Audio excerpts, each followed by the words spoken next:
Hey guys, it's Sistah Sistah. Ow.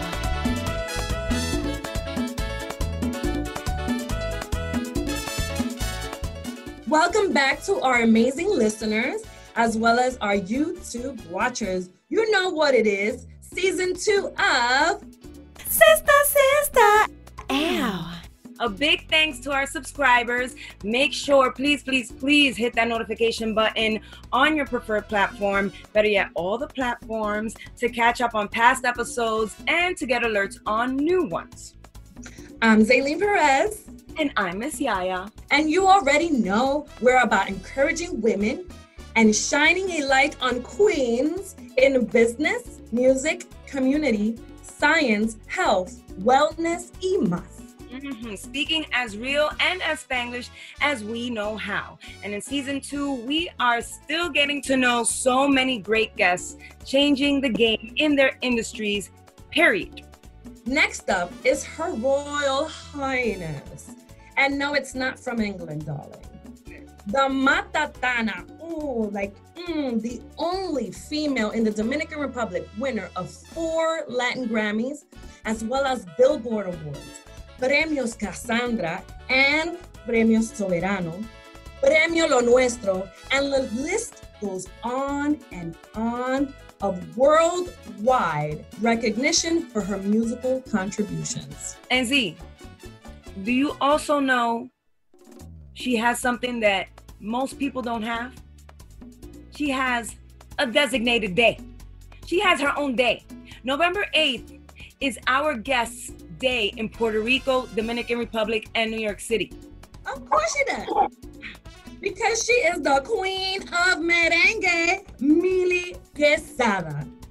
4 decades into her musical journey, which began with the group Milly, Jocelyn y Los Vecinos, her popularity has taken her around the world in the 70s and 80s with hits like La Guacherna, Volvió Juanita, Tengo. They were the first merengue musical group to tour Japan to perform this popular Caribbean tropical music. A family of merengueros touring the world. Let's welcome to Sistah Sistah, Milly Quezada.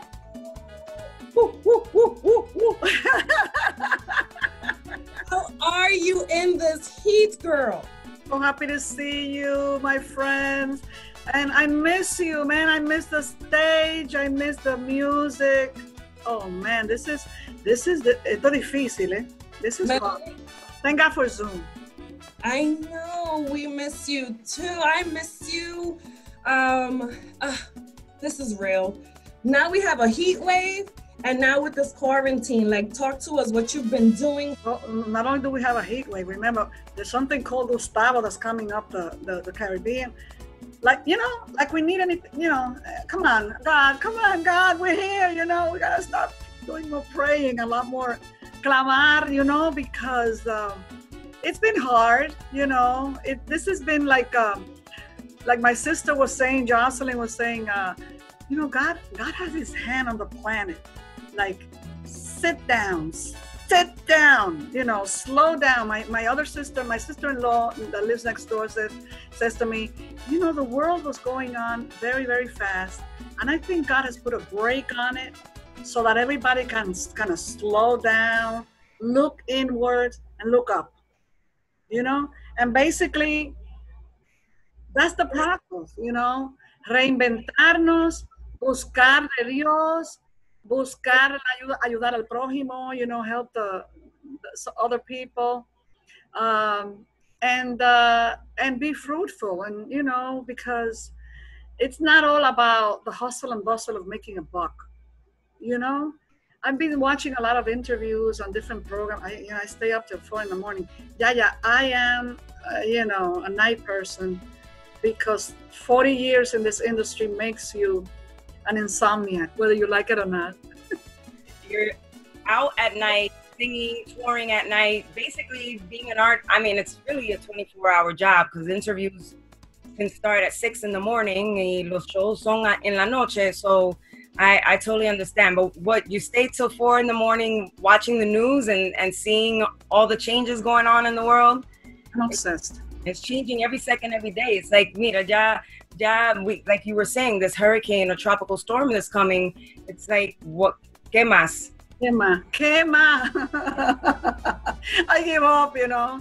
They were saying that the three most dreadful illnesses that are taking the lives of people are the pandemic, heart disease, and cancer.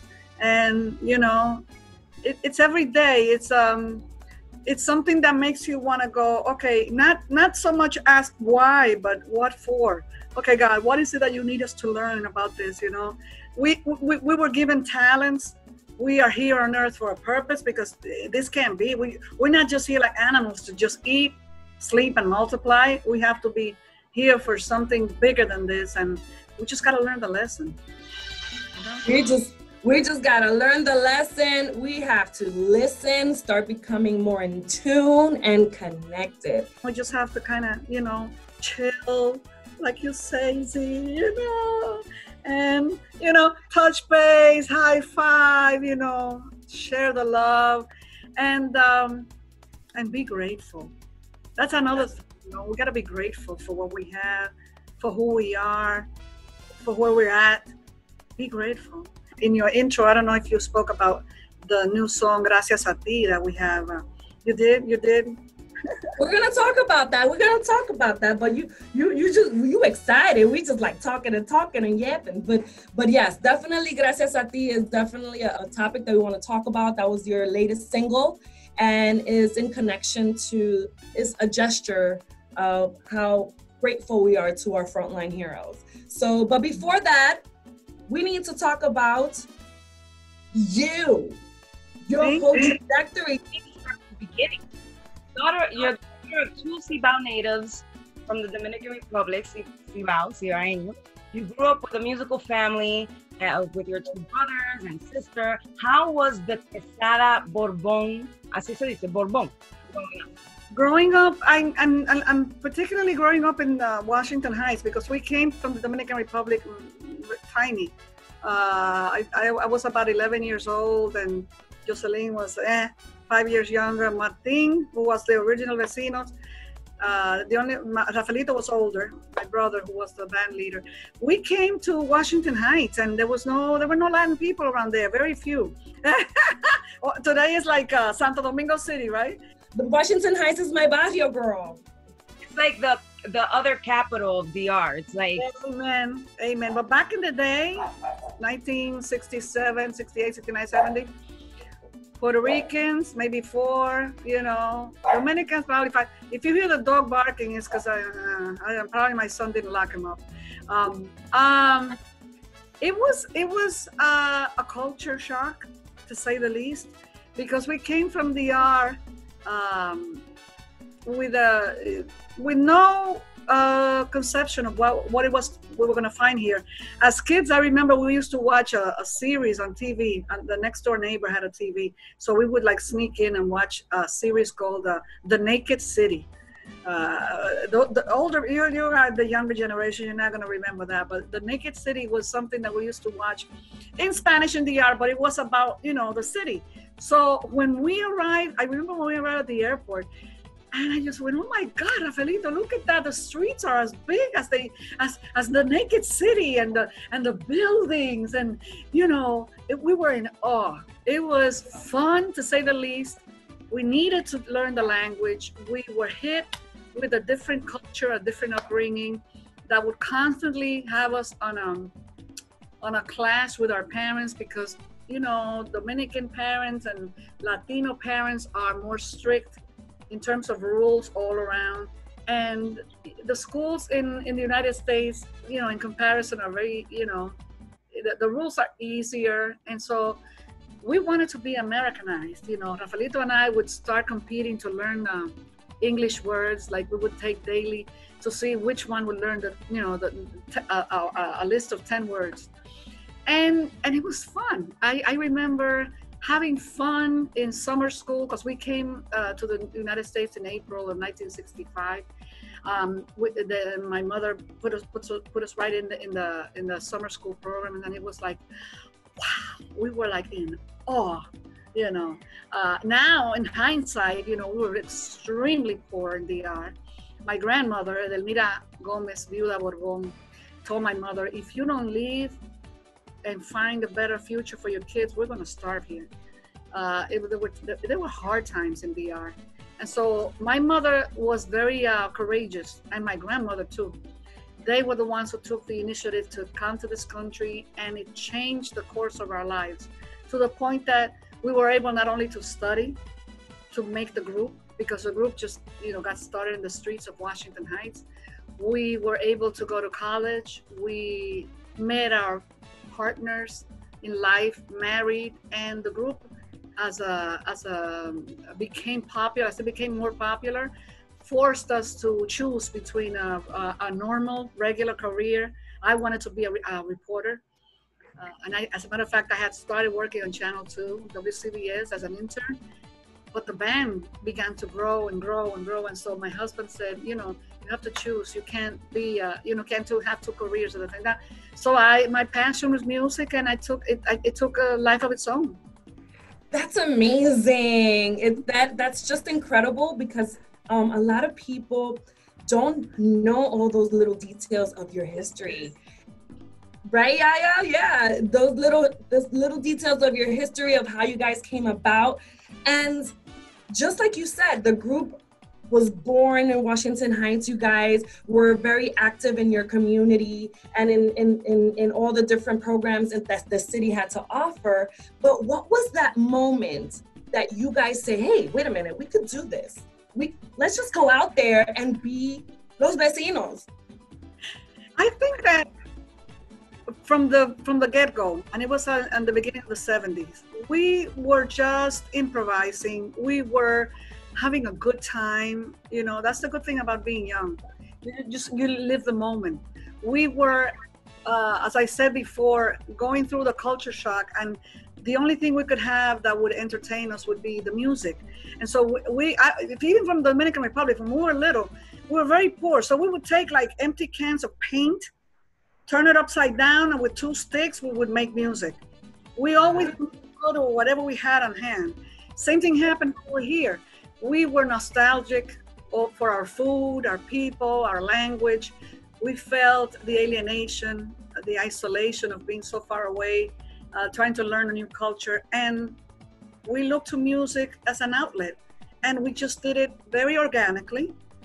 It was never like, okay, so we're going to be a band and we're going to reach for the stars. Never. It was just very organic, on a day-to-day basis. Summer months, within the first 5 years of what people know as Millos and Los Vecinos, we used to bring the instruments out on the streets and get a permit and close the streets and have a party. The community church, Santa Rosa de Lima, on 165th Street between Amsterdam and Audubon Avenue, had a coro, and we became part of the coro, and the coro began to revolutionize the Mass. We were Catholics back then, and the Mass needed to be livened up, so we brought in the tambora, la guira. We just started making music and singing, you know, este es el día en que actuó el Señor, you know, and it revolutionized us. It was our medicine, it was our therapy, but it also filled the gap for the few Hispanics that live in the community. It was never an intentional project to make the group into what it became. It only became so as we began to record. And that was the mission that my husband, my 20-year-long partner and the father of my 3 kids, Rafael, began to see that we had a vision and an opportunity to fill that gap. And so he went and found out, I don't know how he found out how to record, how do you rent a recording studio? And Rafaelito was playing the guitar, Martin was playing the conga, and we were like, okay, you know, we were open to whatever, which is this thing that I say to kids nowadays, you know, you have to be open to whatever. Whenever you do what, you know, you just do what you love and everything else will follow. That's how it happened. We recorded our first album in 1975, and Rafael went to Santo Domingo to see if we could just get in on the radio station. And lo and behold, there were, at that time, in the early 70s, only 2 women that would perform merengue, but not the way we were doing it in front of a band. So when Rafael brought the album, Esta es Mili con los Vecinos, and they put it on the radio, even Johnny Ventura says, when I heard that, I said, oh my God, wow, what an idea, you know? And Wilfrido said, how dare her? Who is she? You know, it was like a moment of empowerment, a moment of like an aha moment, like Oprah says. Yeah. And it happened. People started saying, you know, you have a future, you can do this. And oh, okay, all right. But personally, I didn't believe that it was all such fun that I didn't believe that it could be a profession. I thought this is the, you know, una jangueadera, you know, this is, what are you talking about? I studied in City College of New York to become a reporter. You too, YaYa? I went to school for journalism. I wanted to be a reporter too. Okay, so we're sister in that area too, man. I graduated in 1982. I graduated in 1981 from communications and mass media. But my husband's, that's when, you know, we started recording 1 album per year, 75, 76, 77. We were married already. 78, Miguelito was born, my first son. But La Guacherna y Volvió Juanita became such powerful hits on the radio, not only in Dominican Republic, but in Colombia and in Puerto Rico. And my husband said, listen, you know, you have to choose. We can't, you know, he was good at that. He knew that we needed to hone in, like to kind of focus in on the one thing we wanted to do. And because I was like, you know, divided between, I wanted to be an anchor, man. That's why I watch the news all the time, YaYa, because that's what I wanted to do, you know. Reportando hoy en ABC Mili. Imagínate, oh my God. Song, and then break out into song, and now your weather. That's right.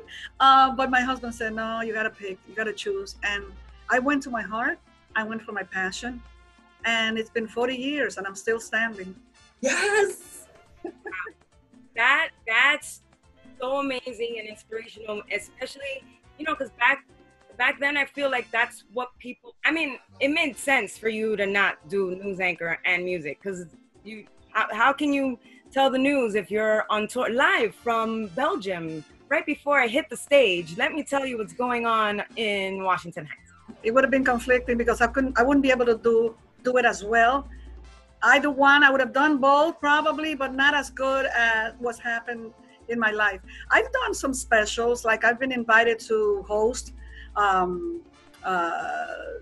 special programming in DR, but this is my passion. Singing is like my medicine. Choice. And you do it well, girl.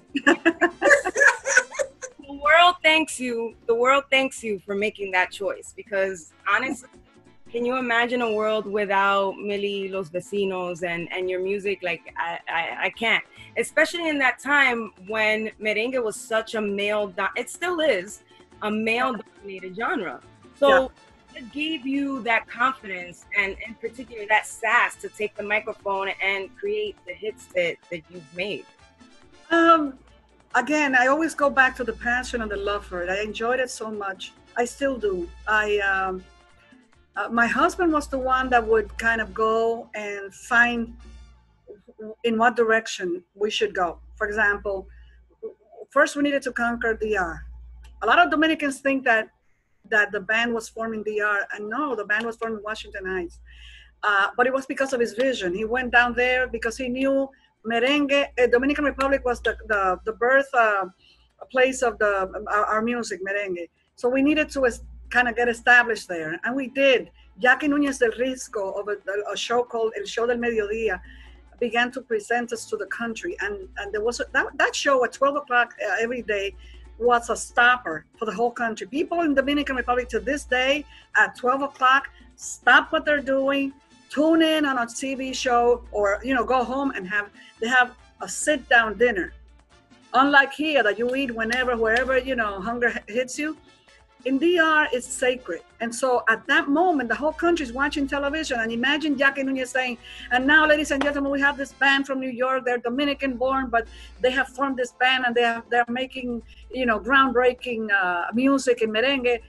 He called us the ladies of merengue, because I got called the Queen of Merengue by a Puerto Rican DJ, El Rubio Boris, in Puerto Rico later on in my career. But I didn't have to go out there and kind of push my way in, because Rafael was doing the legwork. We just needed to do a good job when we had the light on, when we had the stage and the microphones in our hand. And also we coincided with, the women's liberation movement. At that time in the 70s, it was the empowerment of, we got to get out there and tell the men, el día que te encuentre bailando otra vez delante de la gente, vamos a hablar inglés, that kind of stuff, wake up, equal rights for, equal pay. We still don't have it yet, but we're gonna get there. But it was a moment in time that my husband saw as an opportunity for us to open up the way. I have to say that these two women that were in Dominican Republic, Elenita Santos, and a woman who died in 1975, I believe, and whose career, there is a big award, the most important award in Dominican Republic, Cassandra, Premios Cassandra. Her name was Cassandra Damiron, were the two women that would record merengue. Other than that, it was all male dominated. So we came to wake up people to the fact that, hey, we could do this. And it's worked. And New York style on top of that. Hey. That New York sass. I would love to hear, because just going back, you said that when your family moved to Washington Heights, there weren't that many Latinos in Washington Heights. Ustedes llegaron para darle vida a esa área. And I would love to hear, that's like a whole nother show. I would love to hear people that were around you guys at that time to be like, no, like, my life would have no meaning had it not been for that family coming to Washington Heights and bringing music to the church. Hello, they took it upon themselves. They got city permits so they could be the entertainment for the. You know you're serious if you're going to go get a permit. Eso no es que así armar algo así a lo loco. That is so dope. That is so dope. So Millie, I've been very, very grateful and very blessed to know you and your family for like 20 years already. Yep. And I know firsthand, this family is funny. You guys are funny. Like, yeah, my kids are clowns to the core. Sometimes I get like really like, come on, Miguel, bring it down a notch. And Anthony's crazy. The only one that's not funny is Rafi. Rafi's very shy. You don't see him, much in the redes, but they are funny. Pero ustedes no se quedan atrás. You are funny too. So I wanted to know, because those genes come from somewhere. In your vecino days, did you guys like prank each other? Like, what is one of your most memorable one of your vecino days? I'll give you two examples. They're really short. One is when I was little, my Rafaelito was a year older than I am. Then I was born. So I was the queen in my house, right? The only girl. And then 4 years later, here comes Jocelyn, and I was jealous unbelievably jealous. And they would like put me to the side and take my toys and give it to Jocelyn. Oh, the baby, and the baby this and the baby. I said, no way, I began to pick on her. And she has a lot of stories to tell. Even throughout like the first years of her life, the early years, I would just wait. If she was sitting in the sidewalk in the front of the house in Santo Domingo, I would wait. I know she was scared of the dark. And so if she was sitting in the front of the house, I would come up behind, I would go, "Ahí viene el cuco, ahí viene el cuco." El cuco is like, here comes the boogeyman. And that girl will just, I loved it. It was like my revenge, but then I would get una pela. My mom would come and, you don't do that to the baby. But I wanted to wring her neck. I always did that. Even as teenagers, I would like try to boss her around until she kind of fought me back and said, we're on equal terms. And the other one, what was the other one? Oh, Jesus. when we were like really, really, really popular to the point that we needed bodyguards to go to our nightclub, Zeitlin DR. We were on tour in DR, and we got to this place in una discoteca in La Capital. And when we got there, there were more people outside, like the whole, you couldn't see the end of the crowd, than in the disco. The discotheque maybe could have taken maybe like 200 or 300 people, but there was like 500 people outside on the street. So when we get there, and we have no security guards, we were in the car and said, okay, what are we gonna do? How are we gonna get in there? We don't know how to get in there. So I remember someone in the car said, well, I'll carry you. If you let me carry you, I'll lift you up and I'll carry you inside. And I said, fine, because I was panicking just from the crowd. Jocelyn said, oh, no, I'll walk. She didn't want to be handled, you know. She didn't want to be handled or mishandled. I was lifted up and I was carried in. I just closed my eyes and they brought me in and threw me into the disco. They were fine. So I'm looking and I'm waiting now for Jocelyn to come in. 2 minutes later, Jocelyn is coming in, all her hair, all messed up. We were wearing these, how do you call this, halter, the jumpsuit that are right up to here. Thank God she had another thing underneath because her jumpsuit was down to her waist, okay? Mm-hmm. And her hair was like this, and she was, you know, and I said, I told you to let yourself be carried. These were like the funniest thing. Jocelyn once fell on the stage. I've never fallen on the stage. I got hit. Oh, I got hit in Colombia. In Colombia, we had a #1 hit. Remember El Viejo Luis? El Viejo Luis se ha puesto ahora que usted lo ve. It was a bachata that Manuel Tejada made for me, and it became #1 in Colombia. We were on a show, an open field show. It was like 10,000 people, and I'm singing. And as I'm singing, I bow my head, and as I go up, somebody threw a brick that hit me right in my belly. That's the only incident in my entire career where I've been hit, and that was serious. That was like, people turned around and they almost killed that man. He was a drunk man that, just, threw that. But we have stories like that are crazy. Ooh, honey. A 40-year trajectory, I can imagine you have stories for days. Oh. The only thing is the memory is going. I need, like Zeitlin has told me a couple of times, you need to write a book, girl. You gotta. My memory is that, I let my mother go. 6 years ago, my mother had a lot more information from me, from our parents and their upbringing and whatever. And I kept saying, oh, one day I'm gonna sit with her and kind of record her memory. Never did it, and she died. And so I need to get my tushy out of the chair and start, particularly with this pandemic, I should be able to sit down and start writing down my memories. Girl, I'm telling you, I am telling you, there will be so many people dying to know all those little things that only you can share. And I am telling you, I told you that a while back. Yes, you did. And even Rafaelito would I was thinking God, I already knew my brother was very sick, and I just kept, putting it off, and that's not good. That's not good. You gotta share, honey. You gotta share. You have you know what Anthony says? Anthony says, Ma, if you're gonna write a memoir, don't come with no BS about in 1975 the record, in 1976 the record. No. Start telling the stuff that people don't know. Like you people went to Panama and you performed for the dictator. What's his name in Panama back in the day? I forgot his name, but he says that's it. You gotta talk about the stuff that people don't know. I say, that sounds interesting. It's gonna sell a lot of books too. Okay, all right. Yeah, let's get to it, girl. Let's get to it. Behind the scenes, definitely of your husband, putting these ideas in your head, you guys are already doing this, vamos. And it's beautiful that you did it out of the love and out of the fun, and that it turned into what it turned into, because, it would be a shame not to leave some type of document. I know that, God forbid, one of the things that this pandemic has taught us is that we have this moment right here, right now. That's it. We have no control over anything. Look at Victor, how Victor died, I have an anecdote from Victor. Victor is the guy who wrote for me, Para darte mi vida, yo volveré. Salida del incendio del amor que soñé.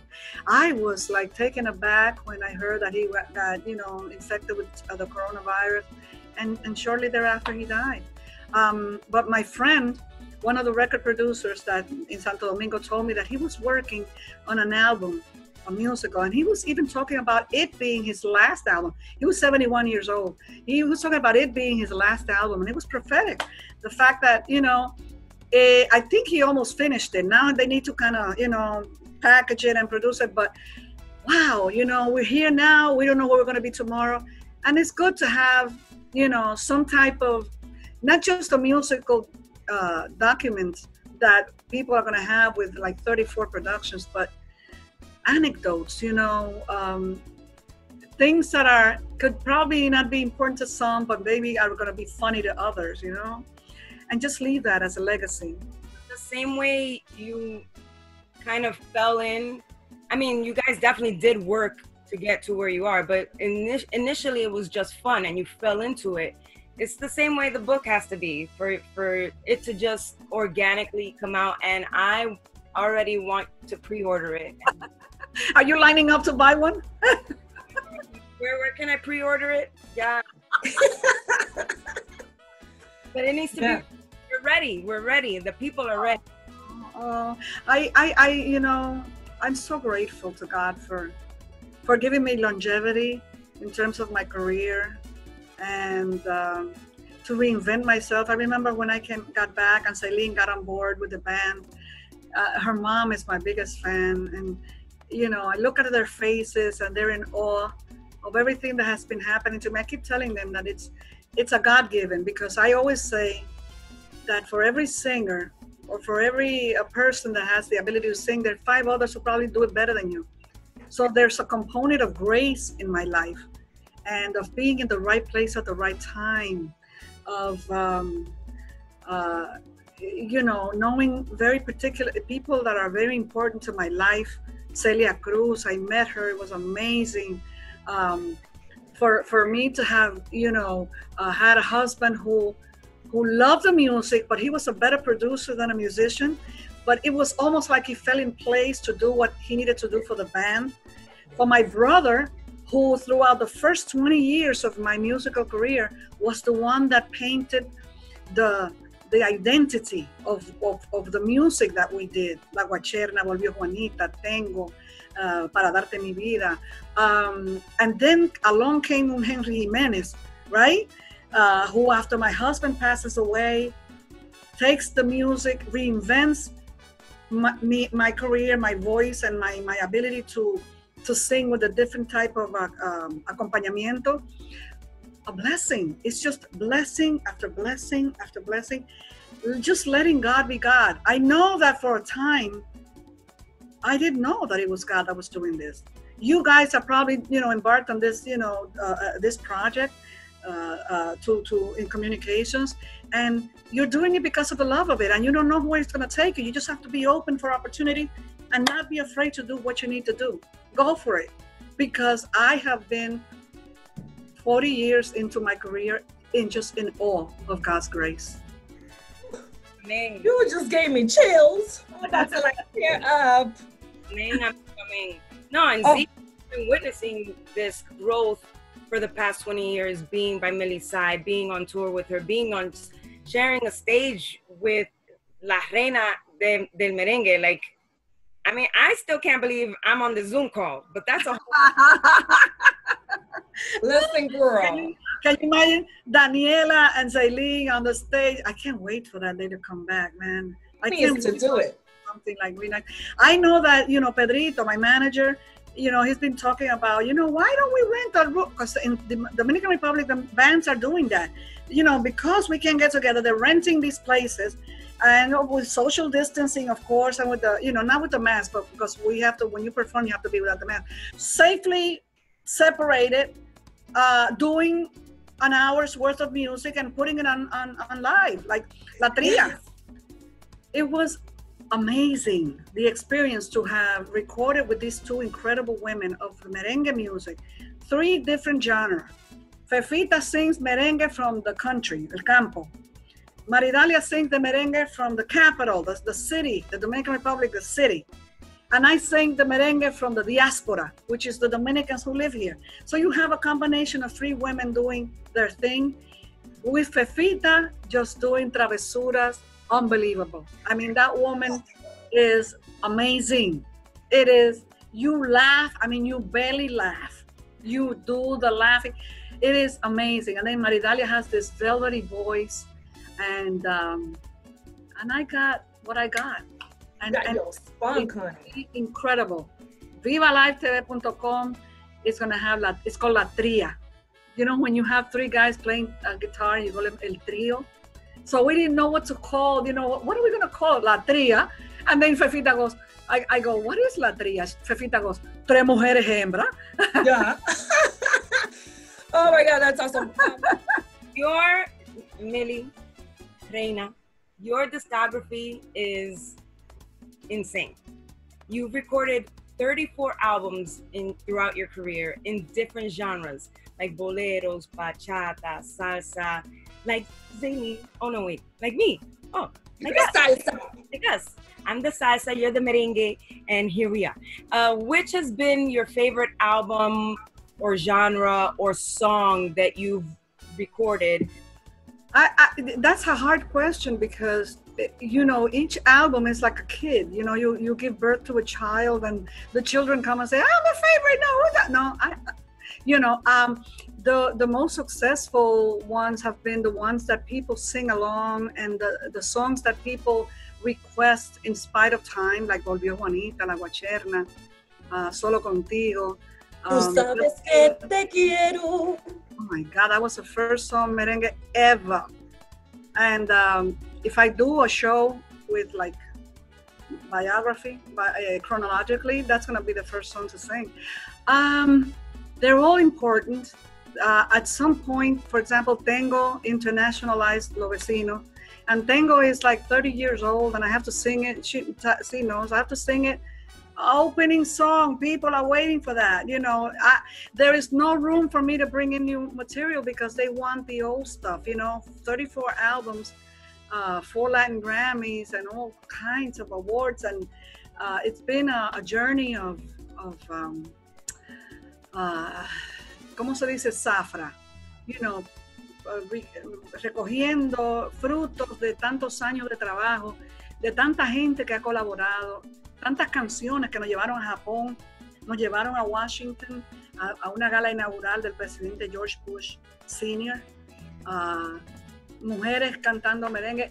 All these songs have been very special along the way.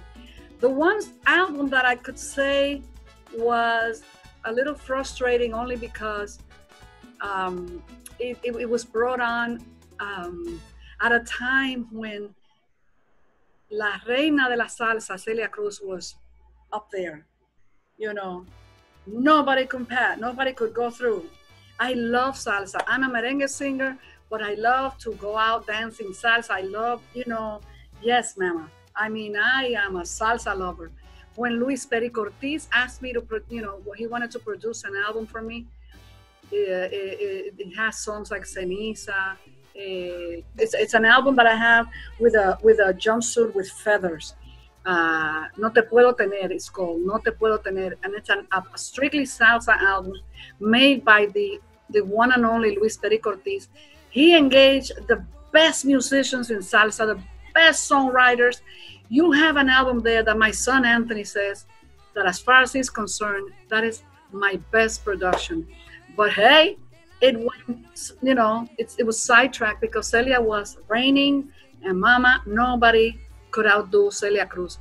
I only gained a lot of Puerto Rican musicians that have become my fans along my lifetime, just for that one album. Can you believe it? Wow, fantastic. Yeah, you guys, if you have not heard this amazing lady singing salsa and boleros, yo, you are the shizzle manizzle. I can tell you that right now. You know what it is? I call myself an interpreter. I can interpret bachata. I can interpret salsa. My passion is merengue. I was born with that, you know, that rhythm. But everything else, I could do, and I love it. And so I give it that honesty and that passion, and people pick up on it, and that's the connection right there.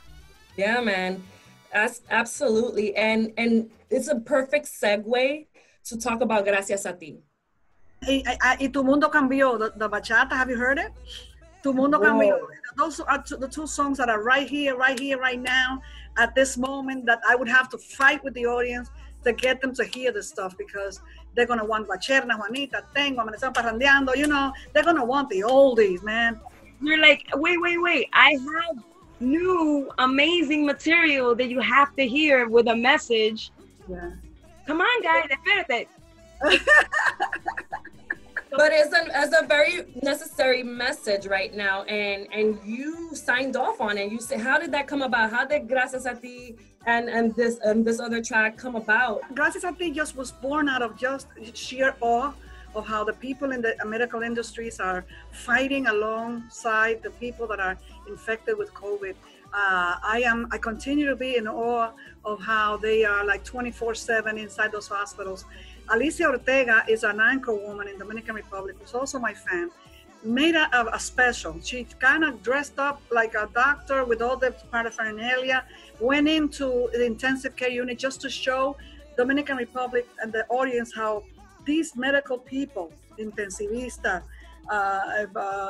all the medical community, are just in there fighting the fight.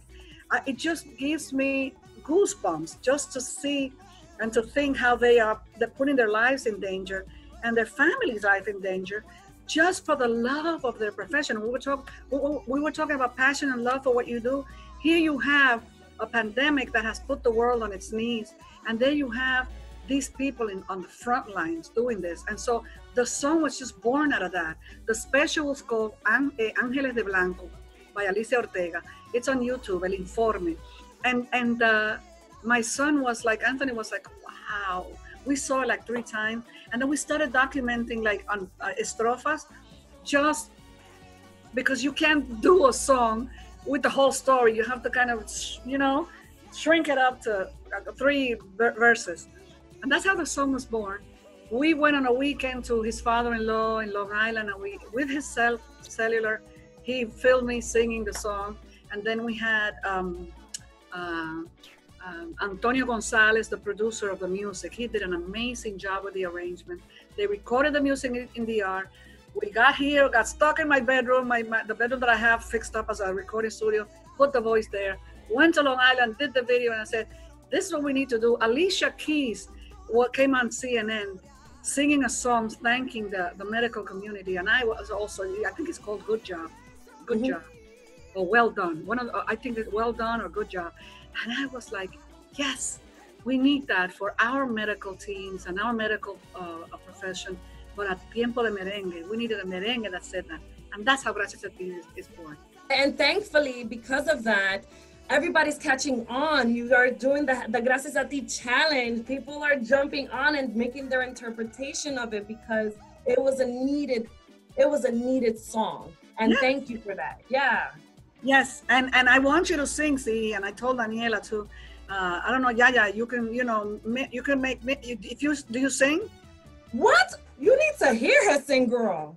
Oh my God! So you guys have to get on board the challenge. What you do is you bring down the song and you just put it on and you just go with it. Because what happens is when you bring it down, it creates a fun. Like it's very minimal.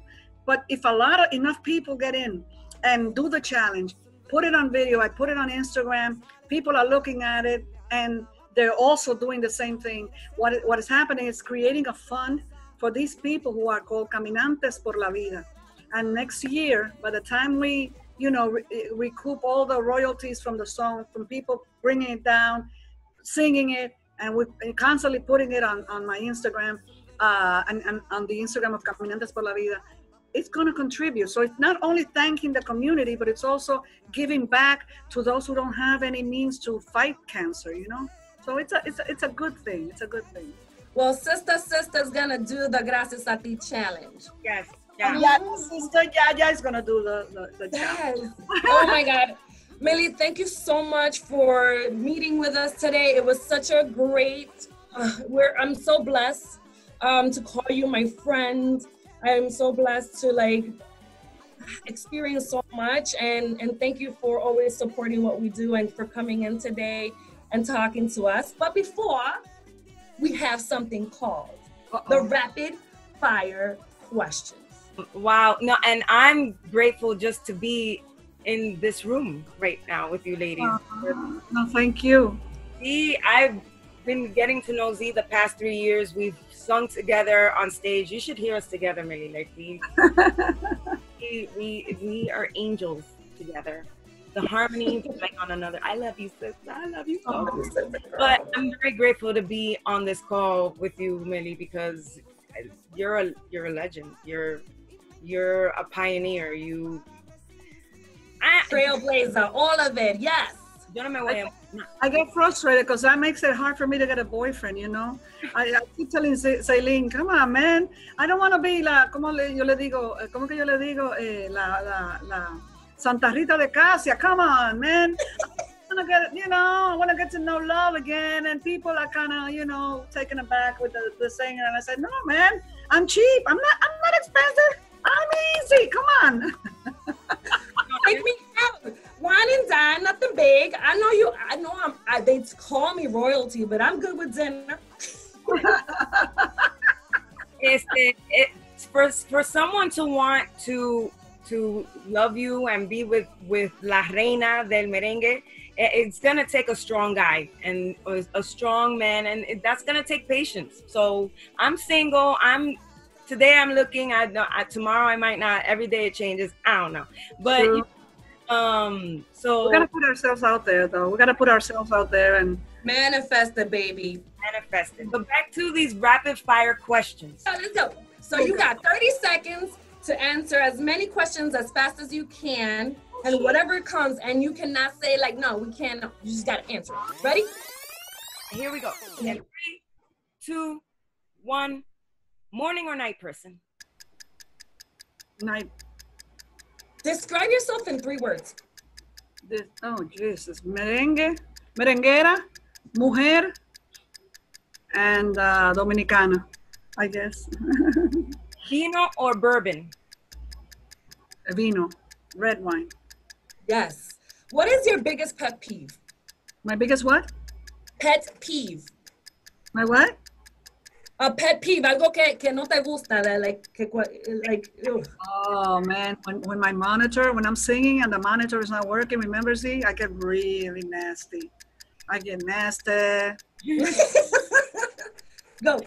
Okay, arroz, habichuela y carne, or an Italian dinner? Arroz, habichuela y pollo. Ooh, pollo. What is your... Uy, guisado on top of that. Okay. Favorite TV streaming show you're watching right now? No, none. News. I'm obsessed with news, CNN, CNBC, all the, I just want to know what's going on. That's bad. I should. Fluff it up, girl. Fluff it up. Fluff it up. And if you had one superpower, what would it be? Superpower to eradicate COVID-19 off the face of this earth. Just to kind of... Like a laser, like... Yeah. Oh, man. That would be awesome. And your favorite mala palabra? Coño. That's a good one. Oh my God, Millie. Well, this wraps up everything. Thank you. We love you. Please tell everybody where they can find you on social media and where they can find Gracias a Ti. Gracias a Ti challenge you put on Instagram with capital G, Gracias, capital A, capital T, I, Gracias a Ti challenge. And what happens is you're going to get the link to Spotify on any of the platforms. You bring down the song, you listen to it, take any verse, anything you like off that song, and you just record yourself singing. And the more natural, the better. You don't have to be a pro to do this.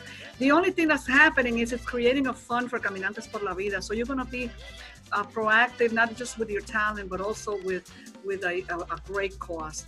And wherever you want to see me, all you got to do is get on Mili Quezada, Mili_Quezada for Instagram, Mili Quezada with a Zeta, with the Z, like Zeitlin, Mili Quezada. It's going to pop up, and everything is in there. Mili Quezada online has my biography. I tried with Ito out of Tokyo. He runs my page, and everything is, we try to keep it updated so everybody knows a little bit about me. We can keep together, and we're going through this together. It sounds unbelievable. I even hear it sometimes over the commercials on TV. Hey, we're in this together, but we are. We're going through the same thing. We're have the same frustration. What we need to do is pray more that God has mercy upon the world. That we need to see, to turn the corner and to learn that there is something bigger than us, and that we have a destiny out there that is beyond our imagination. Christ is the Word, and Christ is salvation. Christ is, as my sister says, el camino, la verdad y la vida. All this es espuma. We could just, turn the world upside down, but at the end of the day, it's you and God. And you and God can only be linked through Christ, my Lord and my Savior. Amen, amen, amen. I love you. Love you guys. Éxito, éxito. YaYa, I need to tell you that this woman, and her mom have always been there for me. I've always, filled my life with joy. And welcome to the family, the family of friends. So I'm here. You guys need anything, I'm right here. Thank you. Thank you, babe. God bless you. Thank you. Bye. Bye.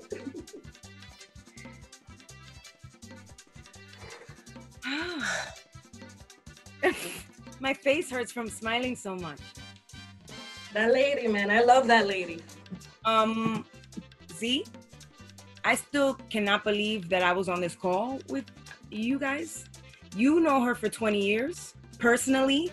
Like, you guys are homies, which is amazing. And I love hearing your stories with Millie, beautiful stories that all you have is beautiful stories. And I know that when her brother passed away, it hit you. Oof. So, Oof. Yeah, to be on this call with you guys was like, I still don't believe it. Yeah, man, I will never get tired of telling her and her family and everyone that I've met throughout the years through her that the gratitude. They gave me the opportunity to sing professionally. I used to sing at my church like anybody else, and things just came about, and they said, we need a singer, and I worked my butt off, and I went with the biggest heart and passion, and they kept on calling me, and it's been 20 years and counting. So I love them so much because I owe them everything. She's been my teacher on stage, and I still, to this day, with all the experience that I have, and with all these other artists, that through Mili Quezada, I've been able to tour with so many other artists, and to this day, I'm still mesmerized by her. I look at her and I see myself, even while I'm performing, there's moments that I just lose myself because she's that amazing. And you're like, is this really happening? 20 years later, you're like, I'm on stage with a legend on stage, yeah, with a living legend that you personally know and have these life experiences with, that you've learned from. It's, yeah. I still on this call, so I feel like I'm dreaming. I'm waking up from a dream that I'm telling you, and you in my dream. I'm in your dream, sister. That was great. It was great talking to her. Yeah. So and I think that these were moments in which she also started sharing, yeah, you know what? Life is short. I've been holding off on certain things, and maybe I'll consider it this time around, because that's what friends do. We have to be there for each other. So I told her this years ago about this book. Years ago. I was like, Millie, you should write a book. And she's like, oh my God, I love the idea. And then, you know, the hustle and bustle, you know, is busy. And this just things just started happening. And I think it was just kind of like in there, but not much going on. And then look at her, she shared it herself. She's like, you know what? No. She needs to. I would love to read that book. I would love to hear all the behind the scenes stuff of how songs came about. Like the way she described the process of how Gracias a Ti was created. You know, it starts with an idea. She was inspired by an Alicia Keys performance of appreciation for medical workers. So yeah.